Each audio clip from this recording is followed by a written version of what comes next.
Hi friends, ఎలా ఉన్నారు? బాగున్నారా? ఈరోజు నాగుల చవితి కదండి. మా ఇంటికి దగ్గరలో ఉన్న నాగేంద్రుడి గుడికి వెళ్ళాము. లైన్ అయితే చాలా పెద్దగా ఉందండి. ఇక్కడ రావి చెట్టుకి పూజలు చేస్తున్నారు. ఇది మన సాంప్రదాయం కదా. గుడి బ్యాక్ సైడ్ వాటర్ కనిపిస్తుంది కదండి, బోట్ క్లబ్ అంటారు. చాలా బాగుంటుంది పార్క్ లాగా. అటు సైడ్ గేట్ ఉంటుంది.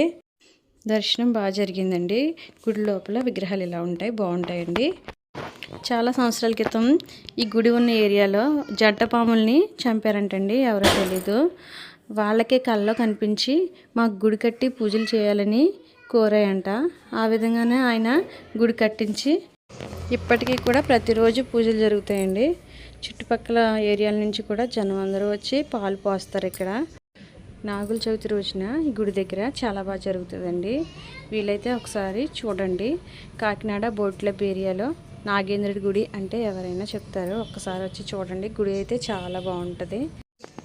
ఈ ఇయర్ అయితే మాకు పండగలు ఏమీ లేవండి. మా అమ్మగారు పొట్టలో పాలు వేయడానికి వచ్చారు. తనకు తోడొచ్చాను నేను పిల్లల్ని తీసుకుని. మామూలుగా మేము మార్నింగ్ 6 అవ్వకుండానే గుడి దగ్గరికి వచ్చేసామండి. పూజ అంతా అయ్యి ఇంటికి వెళ్ళేసరికి 7:30 అలా అయింది. మా బాబుని మళ్ళీ స్కూల్కి పంపించేశాను. గుడి దగ్గర చూసారండి, చాలా బాగుంది కదా.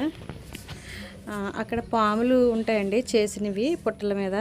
సేమ్ రియల్గానే అనిపిస్తుంది. చాలా బాగా చేశారు. చాలామంది రియల్ పుట్టల్లో కూడా వేస్తారండి. మాకు ఇక్కడ అవేమీ అవైలబుల్ లేవండి. ఇక్కడ ఏం చుట్టుపక్కల అలాంటి పుట్టలు ఏమీ లేవు. గుడి దగ్గరే వేసామన్నమాట. అందుకే మా ఇంటికి ఈ గుడికి ఒక 20 మినిట్స్ పడుతుందండి. నడుచుకుంటూ వెళ్ళొచ్చేయచ్చు. మా పిల్లలు దీపావళి మందులు పుట్ట దగ్గర కాల్చడానికి తీసుకువెళ్ళారు. క్లైమేట్ బాగాలేదు కదా, చల్లదనానికి అవి కూడా చల్లగా అయిపోయి సరిగా కాలలేదండి. ఇంకా వెనక్కి తీసుకొస్తారు. మీ ఏరియాలో క్లైమేట్ ఎలా ఉంది? ఇక్కడ అన్నీ వర్షాలే. మా వీడియోస్ మీకు నచ్చితే చిన్న లైక్ ఇవ్వండి. Bye bye.